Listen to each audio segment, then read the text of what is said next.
It's my pleasure now to introduce Neil. Neil Daswani, there's so much to be said about Neil.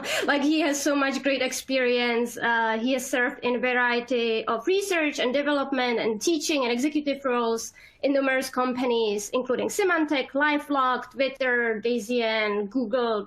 There are so many of them. And Daisyen was actually acquired by Twitter later on. And he was also CISO at LifeLock and Symantec's computer business unit. So without further ado, I will hand this off to Neil. So thank you, Neil, for joining us once again. Thank you very much, Petra. Thank you for the introduction. And just want to make sure everyone can hear me A-OK. We'll go ahead and get started. So I'm going to be talking about some of the most disruptive cyber attacks and biggest breaches that have been taking place. Over the past 15 years, there have been over 9,000 data breaches that have occurred. And I'm going to be talking about literally just 5 or 6 of them. Now, to talk about some of the world's most disruptive cyber attacks, I'm just going to mention up front that, which ones out of these 9,000 have been the most disruptive is a little bit of a subjective call. Some of these can be measured in terms of the number of records that have been breached. Some of them can be measured in terms of the number of organizations that have been impacted. But I'll go ahead and give you a take on some of the world's most disruptive. It's just one take. So let me go ahead and get started by first talking about just some statistics on breaches overall over the past few years. And then what I'll do is get into talking about some particular cases. So if we look at just the past 2 years, from 2019 to the third quarter of 2021, these two tables show how many cyber attacks have been taking place and what have been the attack vectors that have been used to get into these organizations. These particular statistics come from the Identity Theft Resource Center, and I will first talk about cyber attacks, and then I'll talk a little bit about system and human errors. So of the over 1,100 cyber attacks that have taken place just over the past almost 3 years now, you can see that most of them have relied on phishing or variants of phishing like smishing or vishing, where everyone probably is familiar that a phishing attack occurs when you have some email being sent to you by an imposter where that person's claiming to be, say, from a bank or something like this, and their goal is to try to get you to a web page that you enter your credentials on, or to try to get you to click on a link that results in a malware drive-by download that infects your computer. And there's various variants of that. So there's smishing, which is a SMS text that attempts to do the same. These types of breaches also typically involve what's called business email compromise, where the attacker's goal is to get into your email. So that makes up the overwhelming kind of majority, or not the overwhelming majority, but say a majority of them, 370 out of 1,100. The next most prevalent attack vectors that's used in cyber attacks and breaches over the past couple of years is ransomware. Ransomware is a kind of malware, malicious software, where what it does is once it infects a computer system, once it's used to get into your organization, they basically will encrypt your data with an encryption key that's only known to the attacker. And they'll send you a ransom note saying, look, if you want to get access back to your data again, you're going to have to pay us X amount of dollars, where X can be a few $100,000, or it could be a few million. And I'll talk about, for instance, the Colonial Pipeline ransomware attack that occurred just earlier this year, in which over $4 million was paid to the attackers in Bitcoin, and then the authorities had to work to try to get that back. Malware of other kinds still continues to be a significant source of cyber attacks, and there's a number of other causes as well. Now, it used to be the case many years ago, probably 5 or more years ago, that a lot of people and some reputable companies would have research reports saying that 95% of cyber attacks occur due to human errors. And even at the time, that was a view that I didn't quite subscribe to an extent. We cannot afford for humans to always be doing the right things 100% of the time in order to prevent cyber attacks. we need to have defenses that are more fault tolerant and more resilient. And so in the set of stats from the INF Resource Center, we can see that, only just north of 10% of breaches are now being attributed to system and human errors, with 134. This, while we want to rely on humans to do the right things as often as they can, I think we need to be able to defend our systems even when humans make errors. But it's interesting to see. It's interesting to see that reflect in some of the statistics. If we go back a little bit farther in time, if we go back to, say, 2003 to 2018, this is a separate set of stats that came from privacyrights.org, and they do have some overlap in their data sets, but basically this graph shows causes of breach over that much larger time period. And I just want to highlight a couple things, and I've shown this graph maybe in one past webinar that I've given, but one thing to note is that while it looks like hacking or malware is the most prevalent cause, right? It's got the biggest bar, second bar from the left here, and that includes things like phishing, that includes malware, that includes other cyber attack sort of things. It's probably the category that's most similar to what we saw on the previous slide. One thing that you might want to note is that if you look at the bars for physical loss and the bar corresponding to portable device, when say media gets lost, like hard drive gets lost or a laptop gets lost, in the case of a portable device, or a mobile device gets broken into or something like that, you could see that if there are such devices and media getting lost or stolen, those things would not end up being data breaches if the data was encrypted. If the data is encrypted, then if you look at the state data breach laws in all the states that have them, they usually say that if somebody's name and a sensitive identifier like their social security number or bank account number gets stolen and the data was not encrypted, then it's a breach. If the data is encrypted using an encryption key only known to the organization and that encryption key stays protected, then there is no breach. Encrypted data is just garbage to the attackers. It looks like garbage to attackers or anybody else. And so if you combine together the bars for physical loss and portable device, you'll see that the number of breaches due to those causes, if you combine them together, is actually more than hacking or malware. And so by employing encryption for data, it is a very important protection that you can use to avoid a breach, even if an attacker can get into your network in your organization. So long as they can not get at the cryptographic keys that are used to encrypt the data, you've protected against an all-out breach. Basically, what encryption does is if you have a lot of sensitive data, when you encrypt it, what it does is it reduces the problem from protecting the large amount of data to protecting the much smaller encryption keys that are used to encrypt the data, and it makes the problem more tractable. So in any case, I thought I'd show this stat as well. But beyond physical loss and portable device issues, hacking or malware is then the next most significant cause, and we're going to be talking about now a whole bunch of different breaches.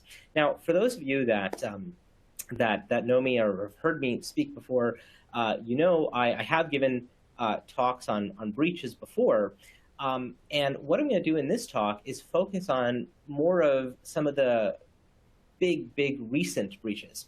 But there have been some pretty darn disruptive breaches that have taken place in the past. And I'm just going to mention a couple of them.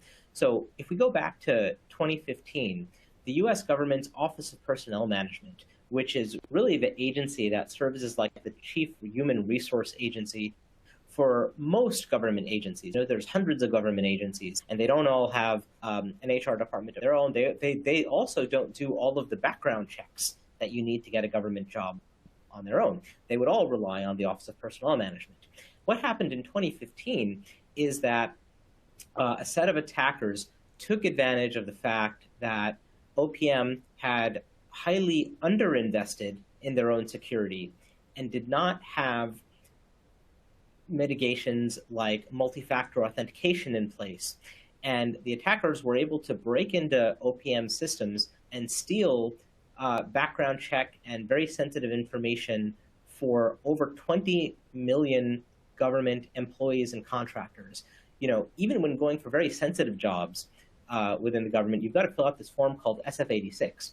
And it has data, sensitive data, not just about you, including your social security number, but it has that information for your family, your friends, your relatives, your neighbors. They all get interviewed. Those interviews are in those files. There's psychological tests that people have to sometimes go through. They sometimes need to go through polygraph tests, lie detector tests, and all of that data was at the Office of Personnel Management, including over 5 million fingerprint records.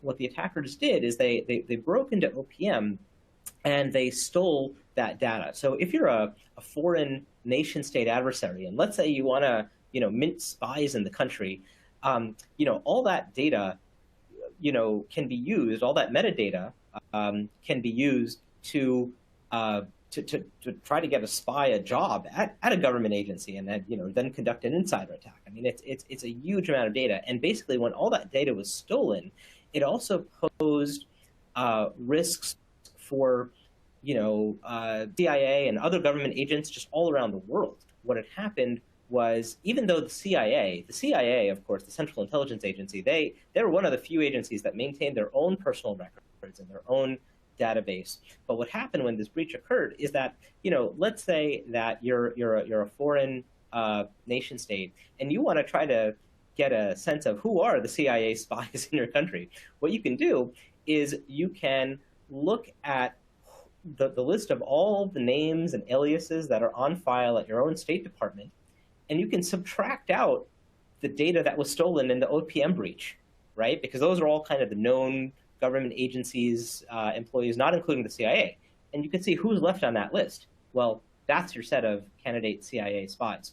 So when there was an investigation of this particular breach, by the U.S. House of Representatives, as per the House Oversight Majority Report, one of the statements in there by a high-level official said that the impact of that breach cannot be overstated, nor will it ever be fully known. And basically, it set the U.S. government and various agencies back. I mean, it's going to take decades to recover from this breach to the extent, because for instance, when somebody's fingerprint gets stolen, sure, you can change your name. Some agencies could even change your social security number. Not many, but once somebody steals your fingerprint, you can't exactly change your fingerprint.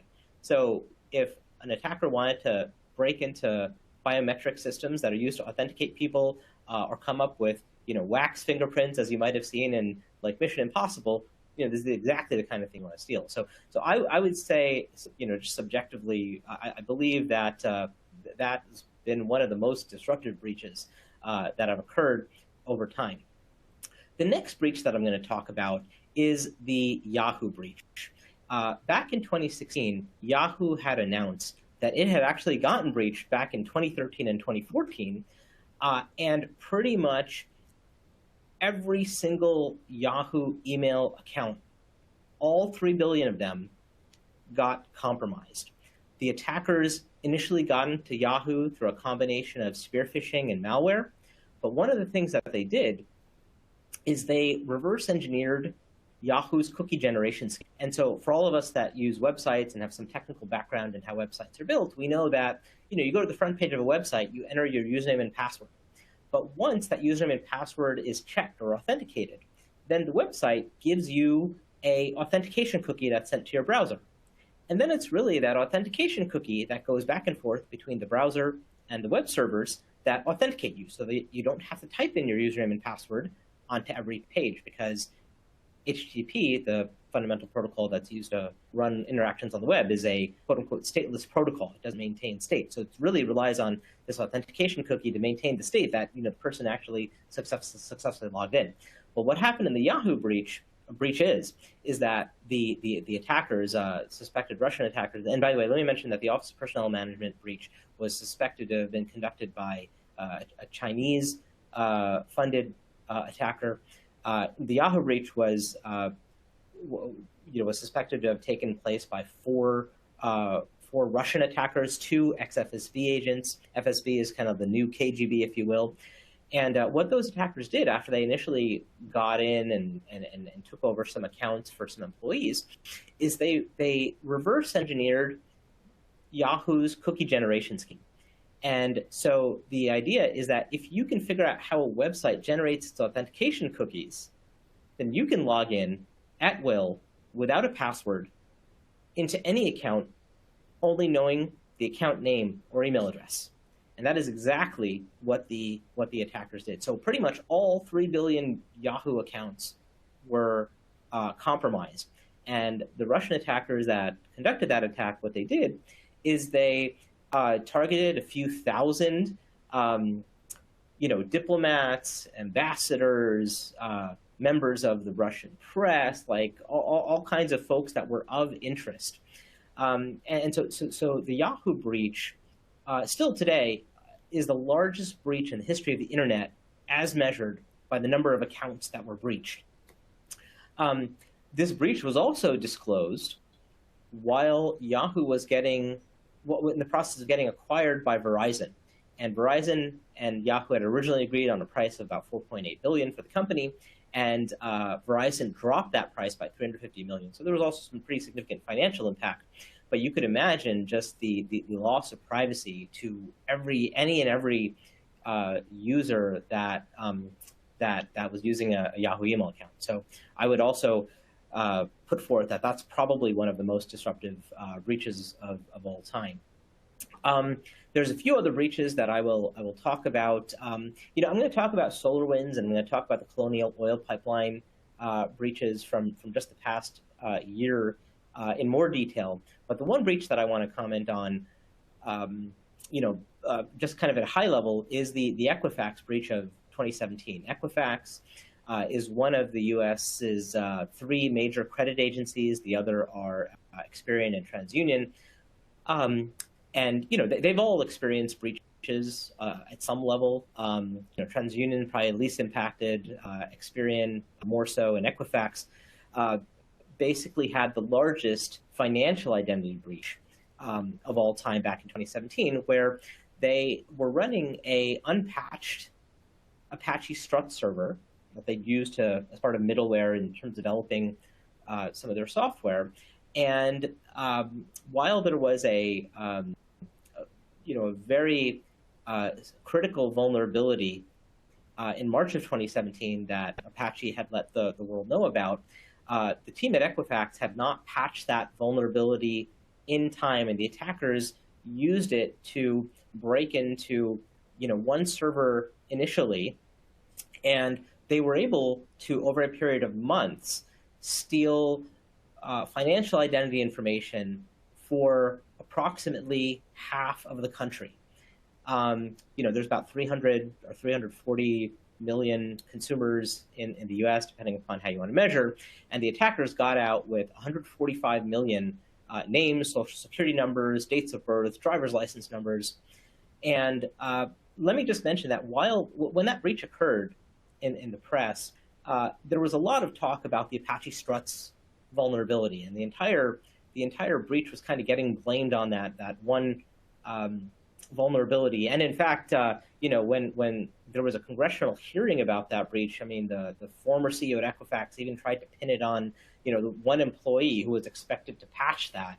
It turned out that the email telling them to patch was actually sent to that person's manager, never got forwarded on. Anyhow, I think, there's this whole business about trying to blame breaches on humans, but if you're running an organization of any reasonable size and you've got thousands, tens of thousands, hundreds of thousands of servers, you can't rely or expect to rely on humans to patch each and everything exactly right. That number of machines, some number of machines are going to be down, some machines are in service, and you need to really have a scalable, automated way of rolling out patches, and really only page people when there's some corner case of some machine didn't get patched, whatever. So in any case, Equifax, unfortunately, didn't have that sophisticated of a system in place. And, the media discussion was all about this Apache Struts vulnerability. But, while there can be initial compromises and initial compromises in many organizations, that in and of itself, that one thing shouldn't necessarily lead to such a large breach. There were a whole bunch of other things that went wrong in order for that breach to take place. So, for instance, one of the issues at Equifax was that they did not have a computer network that was segmented or broken up into as many zones as needed. And so the idea is that, you should fully expect that attackers at some point are going to compromise part of your network. But that doesn't necessarily mean that it needs to lead to a super big breach. And so in Equifax's case, the attackers were able to get into one server initially due to this Apache Struts vulnerability. But there were a whole bunch of other things that were wrong as well. So once the attackers got in, they were able to get access to over 60 databases because the network was quote unquote flat. It was not broken up into zones. It was not segmented. That was one problem. Another problem was that there were unencrypted database passwords sitting in configuration files in different parts of the Equifax network and the environment. And so, if you take not only the unpatched Apache Strut server, but if you take the lack of network segmentation, the fact that there were unencrypted credentials for sensitive databases sitting around, you take all these factors combined, and that is really what led to the huge breach of half of the country's social security numbers and whatnot, approximately half. So, I'll mention that. You know what I'll do now? I'll also now comment on a couple other breaches. I'll talk about the SolarWinds breach and the Colonial Pipeline breach in a little bit more detail. But one other breach that I wanted to chat about in more detail is a breach at Facebook. And by the way, let me mention that Facebook has had a whole string of security incidents over time. Not all of them have been breaches. Some of, in order for a breach, as per the legal requirement, there's got to be someone's name and some sensitive identifiers about them stolen. But Facebook has had many security incidents and issues that have not been formal data breaches, but have been hacks of other kinds. And, I list a whole bunch of these, on a couple slides. I mean, it starts as early as 2007. And in 2008, for instance, Facebook rolled out a change where they were putting out a new version of the site, and they inadvertently revealed the birth dates of over 80 million of their users, even though those users said, "Please do not share my birth date." That was an example of a software bug, that led to a security incident. There have been a number of these security incidents over time. I'm going to comment about just two of them. Many folks may have heard back in 2016, in kind of the time or around the aftermath of the U.S. election, that Facebook suffered a hack due to a third party of theirs called Cambridge Analytica, in which Cambridge Analytica abused a whole bunch of information from Facebook profiles. Facebook, as a social network, one of the things that they had done in order to achieve the completely amazing, widespread growth is that they had, even going back to 2007 and 2008, they had tons of people adopting the service, setting up profiles, connecting with friends. And one of the things that they did, as did many other social networks, is they allowed third-party developers to write applications on Facebook that would provide additional functionality to the website. Some of the applications might be games that allow people to, play games together with other members of their social network. Many other apps. Tons of creativity and innovation. That said, if you were a Facebook application developer, when a user installed your app, those third-party developers would get access to information about your profile. They would get access to your name, your birth date, which posts you've liked, who all your friends are, and what had occurred is there was, back in 2014 and 2015, there was a researcher by the name of Alexander Kogan at the University of Cambridge that had built an application called This Is Your Digital Life. And he was interested in studying people's psychological profiles, and so he released an application that was a personality test. And they had paid a few 100,000 people using Amazon Mechanical Turk to install that application and conduct the personality test. And while there were only a few 100,000 people that installed the personality test and did the personality test, because of the fact that the way that the Facebook APIs for third-party developers used to work is that those third-party developers would get access not just to the few 100,000 people who install the app. They didn't just get access to their profiles, but they could get access to a list of all their friends. And so as a result, there were about 87 million, there was data that was gathered on 87 million people. And what happened is Cambridge Analytica bought that application and all the data. And Cambridge Analytica provided a service to politicians that allowed them to advertise to voters on Facebook. And the data from the profile, as well as what people liked, were used to advertise to them. The problem with all of this is that when Alexander Kogan developed this Is Your Digital Life app, they developed it and they stored data about people in violation of Facebook's terms and conditions. And as a result, when that data got bought and was then abused to target users and influence their votes, it was a significant issue. In addition, around a couple of years prior to the election even starting, there were Russian actors that mounted disinformation and misinformation campaigns on Facebook using both organic content and ads.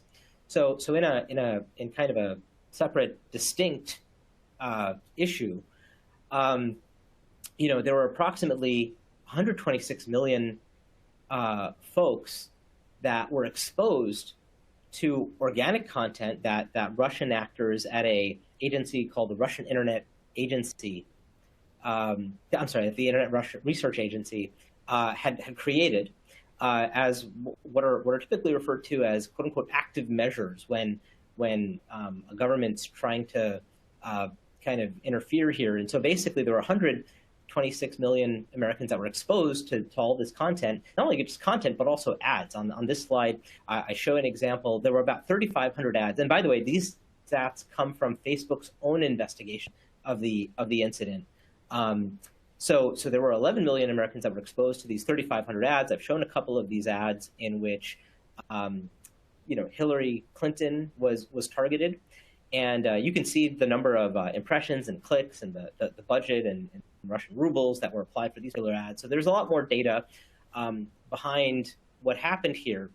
But, in 2017, the U.S. intelligence community had done an assessment, and they issued a report where basically they said, Vladimir Putin had ordered an influence campaign aimed at the presidential election, and their goal was to undermine faith in the democratic process, denigrate Hillary Clinton, and harm her electability. So this was a very, very significant incident. Facebook and its technology and its social network has the potential to do so much good in connecting the world together and connecting everyone together. Unfortunately, the technology is still fairly new, and unfortunately was susceptible to abuse, both by companies like Cambridge Analytica, as well as governments. And let me mention that this isn't just a Russia-USA thing. There's many countries where other politicians would hire Cambridge Analytica to help get them votes and target voters and influence those whose votes could be changed. So Mark Zuckerberg in 2017, this was 9 months after the intelligence community assessment had been done, he put out this quote saying that he apologized. He apologized and asked for forgiveness to do better because the Facebook platform was used to divide people rather than bring them together. And Facebook has put in more work, perhaps even a considerable amount of work, to help prevent their platform from being abused. But if you look at the the news, there's still much more work to be done. So in any case, I'm going to just talk about one more Facebook incident in 2018. So Facebook, by the way, after the Cambridge Analytica incident and after all that, they took significant steps to lock down their APIs so that third-party developers could not abuse data from profiles and such things. But the service, Facebook as a company, has so much data that if you're, say, a nation-state adversary, and you still, even after they did all their lockdowns, say, up to 2017, all the lockdowns of 2017, let's say if you were a nation-state attacker and you still wanted to get data on tens of millions of profiles, how do you go about and do it? Well, let me talk about one breach that occurred due to a piece of functionality called View As in Facebook. So if you have a Facebook profile, when you see your profile regularly, you pretty much have full access to the profile and can edit almost everything on it, and you see everything on it. And if you're interested in seeing what your profile looks like to a visitor, then you can click this View As Visitor button, and then all of the editing buttons and whatnot disappear, and you just see the profile and the data that you have chosen to expose to the rest of the world. So this View As feature is to a large extent a privacy feature that lets you see what your profile looks like to the rest of the world. Unfortunately, there were 3 software security vulnerabilities that were used to get not just read access, but full read-write access to tens of millions of profiles. And Facebook published a blog post, a very good blog post on how the breach occurred when they completed their investigation. And they found that the root causes were really 3 such vulnerabilities. First, what happened is that in the View As feature, there was a widget that would allow people to wish their friends a happy birthday, but there was a bug which allowed the viewer of a particular profile to not just wish somebody a happy birthday, but let them post a video. So, that's kind of like a write capability as opposed to a read capability. So allow them to post a video. Second thing that went wrong is that there was a new version of this video uploader that came out in July 2017, where it generated an access token that gave the user kind of full permissions of the Facebook mobile app instead of a more limited set of privileges. And then the third thing that went wrong, and this was really the kicker, is that when the video uploader appeared as part of the View As, it generated an access token not for somebody to view the profile, but it allowed the person that was viewing the profile, it generated an access token that allowed them to have full read-write capability to the profile. So think about that. You're viewing somebody's Facebook profile, and there's a bug in the site which lets you not just read the profile, but access the profile as if you were the person themselves whose profile you're viewing. So that's how that breach occurred. And Facebook, they had seen that there were tens of millions of profiles that were being scraped and whatnot, and they were just seeing tons of data that was anomalous. And they had reset 80 million profiles. They had done effectively a password reset for 80 million profiles, access token resets, because they wanted to stop that activity from taking place. And anytime that they do that, they're priving themselves of the revenue and the ads and stuff, because a lot of those people that got logged out may never log back in again, because a lot of people forget the password and whatnot. So in any case, that was the Facebook View As breach. It was due mostly to software vulnerabilities. And let me pause here. What I'm going to do is I'm going to talk about the SolarWinds hack. I'm going to talk about the Colonial Pipeline breach. And then I'll talk about the root causes from all these breaches and really summarize, synthesize the things that we've learned. Let me pause here for a second and take a question or two. Thank you, Neil. We got a bunch of questions, and if anybody else would like to ask anything, feel free to use the Q&A box. A number of questions were actually asking about the defenses, and I know like you will get to that later on in the presentation. But maybe let me bring one question that is connected to the mega breaches. And the question is like if you see any like trends, like a number of breaches and their size, like are they increasing, like is there more money involved, like what do you see from your perspective as like the expert in the industry, and like is there any way how we can predict what will be happening in the next few years? Sure. So first of all, the number of breaches have been increasing. If we look at just data from the Identity Theft Resource Center, the number of breaches in just the first 3 quarters of this year has already exceeded the number of breaches last year. So at least over the past year, there has been an increase in the number of breaches.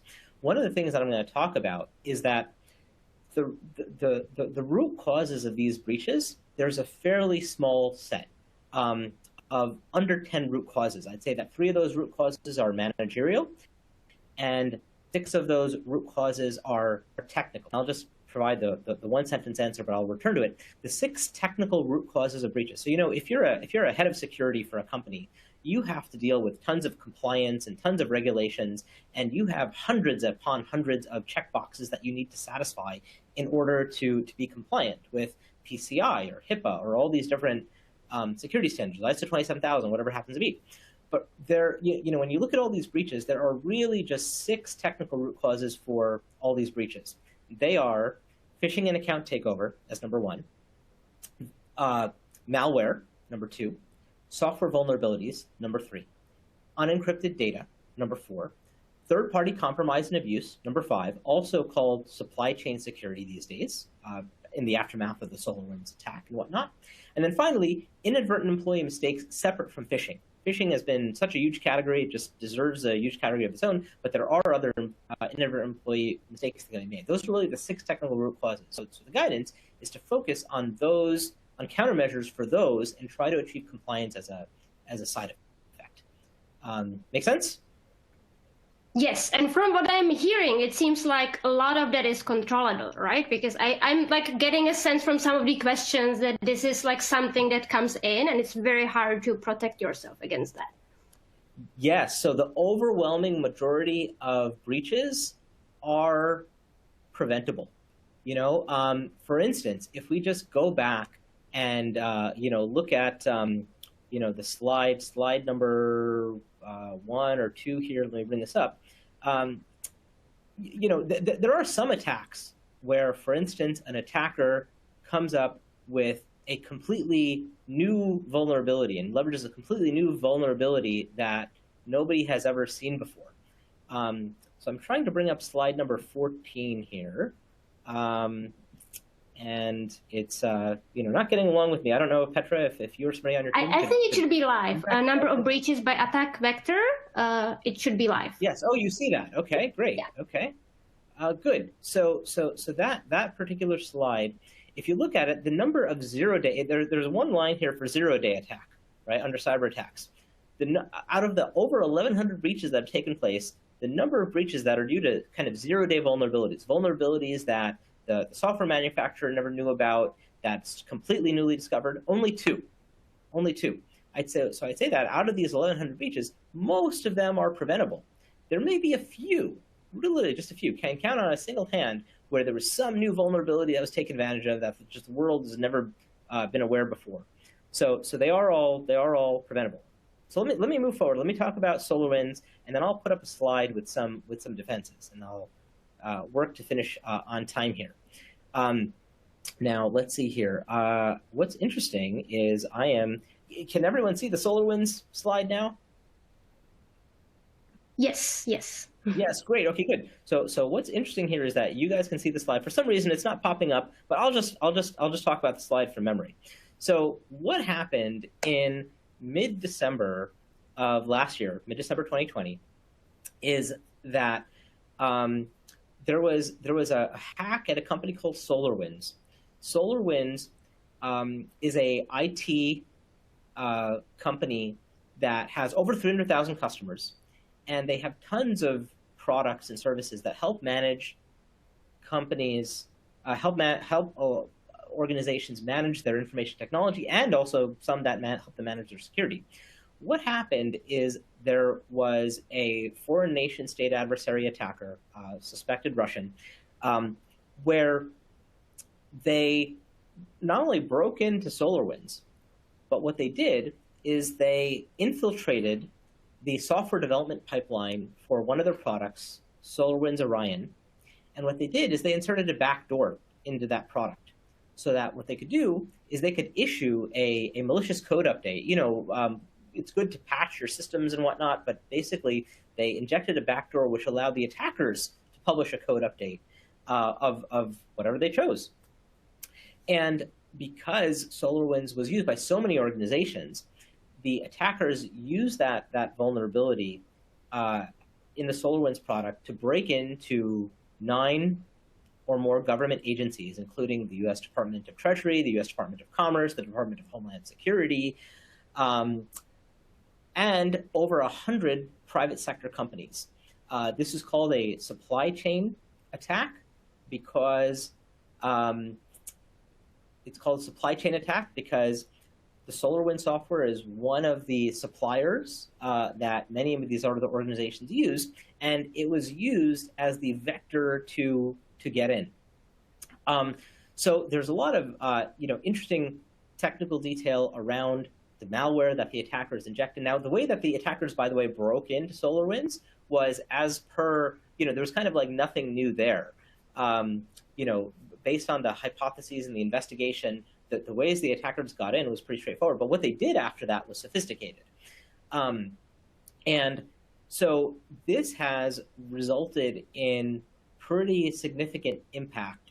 So earlier this year, President Biden issued an executive order that directed a whole bunch of other agencies in the government to take steps to vet any companies and the software of companies that sell and service the federal government. This is probably the most significant action that any president, U.S. president, has ever taken when it has come to cybersecurity. And I think it's hopefully going to be a very positive step. But that's pretty much what happened in the SolarWinds attack. The attackers, based on the investigations, for instance, when they broke into the Department of Justice, their goal was to get access to their emails. And they read emails of like 3,000 different email accounts in the Department of Justice. The full impact of this hack, by the way, is fully yet to be determined, because even just 2 weeks ago, there was data that came out saying that really one of the other things that the Russian hackers were interested in is, what has been the U.S. sanctions policy based on the data that they access. The attackers were also able to get access to Microsoft source code. They were able to steal attack tools from FireEye and Mandiant. And so, by the way, this attack was discovered by FireEye Mandiant in mid-December 2020. FireEye Mandiant is one of the most sophisticated forensics teams in the world. They regularly help other companies identify when they've been breached, how big the breach has been, and help them contain the breach. And really just some of the best experts in the world. And they're the ones that identified this attack against SolarWinds. And they found that some of their own attack tools, some of their own penetration testing tools had been stolen in the attack as well. So really this was certainly, I think it's a good candidate for one of the world's most disruptive cyber attacks. The next one I'm going to talk about is the Colonial Oil Pipeline. So what happened earlier this year is that there's a company by the name of the Colonial Oil Pipeline. They're one of the largest oil pipelines in the country, and they use a VPN. And what the attackers did is they found a password on the dark web for one of the employees of the organization that they used to break into the VPN, and then they infected the VPN, the virtual private network, with malware, in particular with ransomware, and basically said, look, we've encrypted the data on a whole bunch of your systems. If you don't pay us a whole bunch of Bitcoin. I think it was 80 or so Bitcoin or 70 or so Bitcoin. I don't know. It basically amounted to about $4 million in ransom. And they said, look, if you don't pay us this, we're not going to give you your data back. So Colonial Pipeline pretty much, they were unsure of what systems are still under their control, what systems still are not under the control. They're running an oil pipeline. They have no idea what the attackers' intentions actually are. And so they pretty much shut down the oil pipeline. This did result in an increase in oil prices. And it was probably the first major ransomware attack that was interpreted to be a threat to national security. And at the time, nobody knew who was conducting this attack. It turned out it was a cyber criminal group that just wanted to make money. But basically, that particular cyber criminal group came out and said, hey, look, we are not the Russian government. We are not funded by the Russian government. We're just trying to make some money. But you could imagine that the response to this kind of attack would be very different if it was, say, more than just a group of organized cyber criminals trying to make some money. In any case, the authorities did go after the attackers. They were able to, while to an extent, like Bitcoin, supposed to be untraceable or whatnot, the authorities did go after the Bitcoins and actually recovered most of them, right? The majority of it, 60 or whatever out of the 70 or whatever. I don't remember the actual numbers. But bottom line, this was certainly a very disruptive cyber attack. And to an extent, it has resulted in elevating how significant ransomware is as a threat, not only to the country, but to the world. There was a gathering at the White House where cybersecurity in general was getting talked about. Some very large companies like Microsoft and Google attended. And there was also an international gathering over 60 countries to, not the White House, but at another location, to talk about ransomware. And so it's just, as somebody who's kind of, ascended through the field mostly as a technologist, it's just super interesting to see the impacts of these cyber attacks. So basically, to defend against ransomware, you should deploy. First of all, make sure you have backups.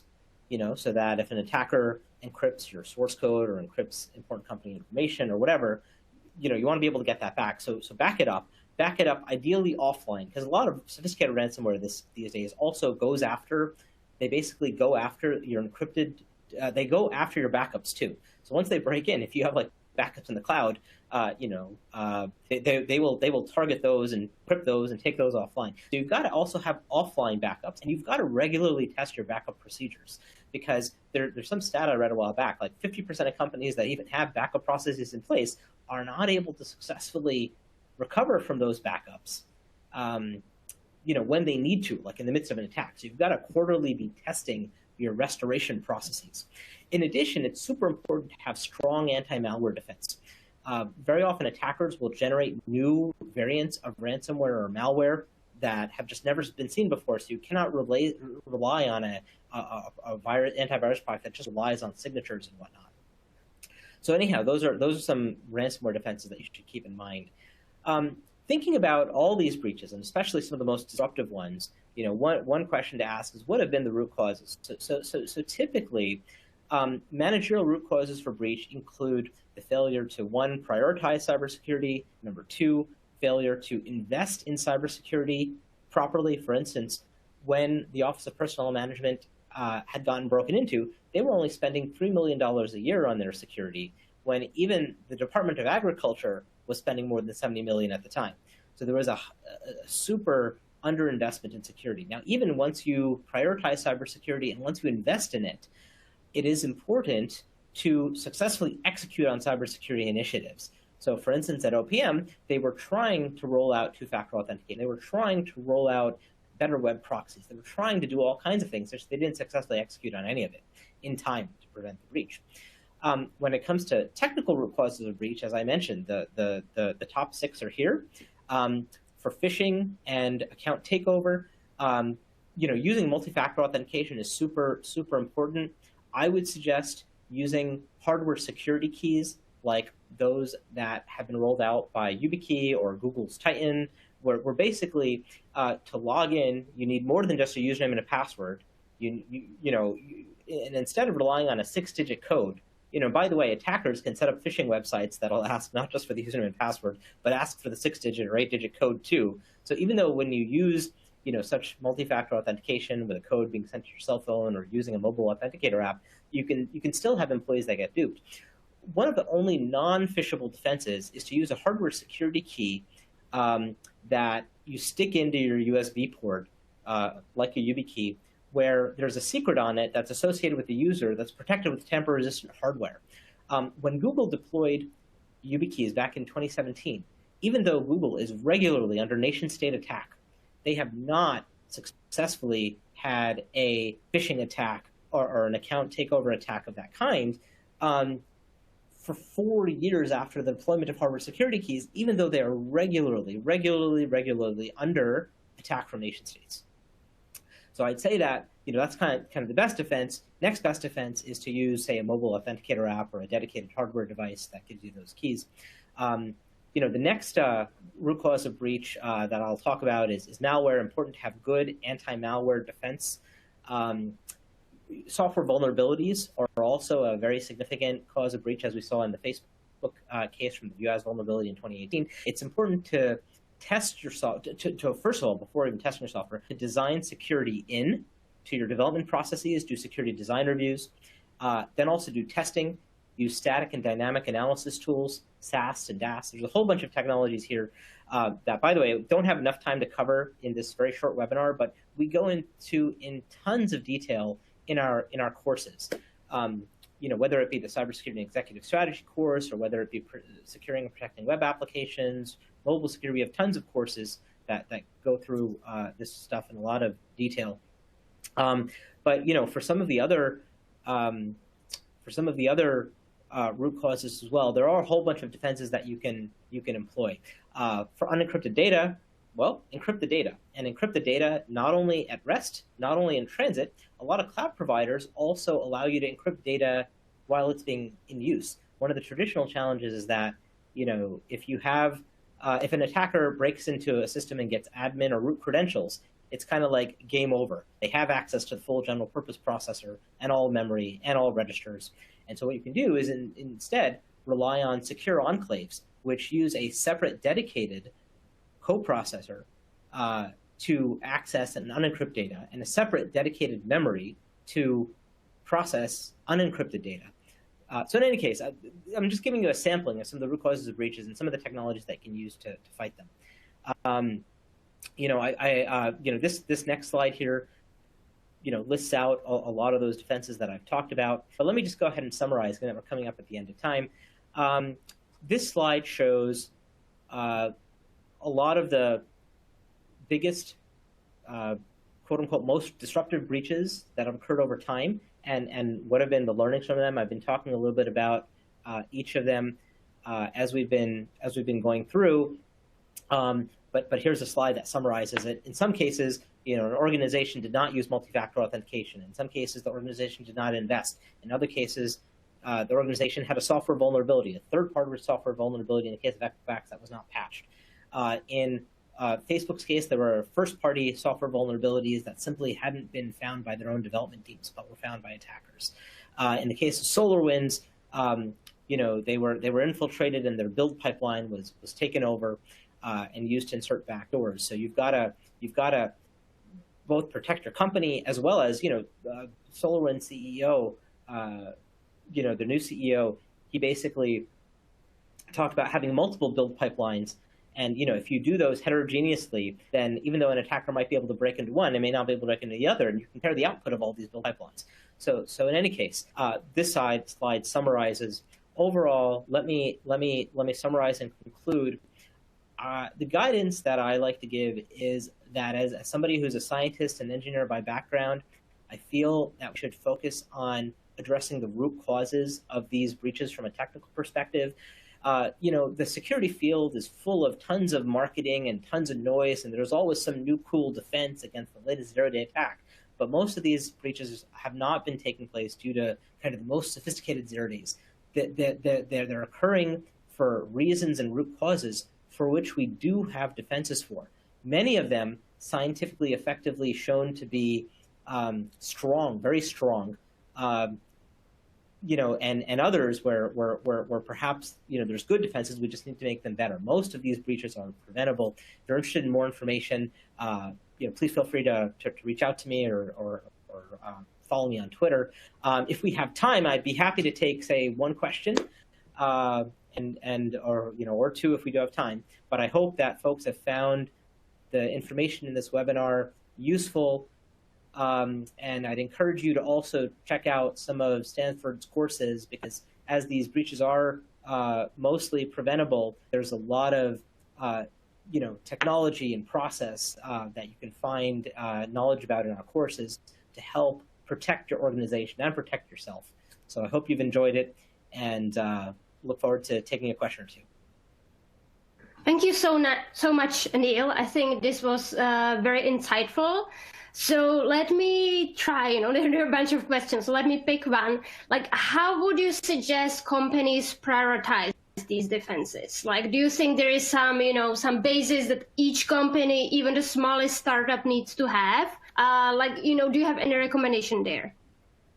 Yeah, so my recommendation, say for the largest companies, is that cybersecurity is an issue that has to be discussed. I would encourage CEOs or CTOs to, in a large company, to hire a chief information security officer and make them accountable for security, but realize that security, the buck stops with the CEO and the board. In the Target breach from 2013, the CEO was fired. In addition to the CISO, the board was sued.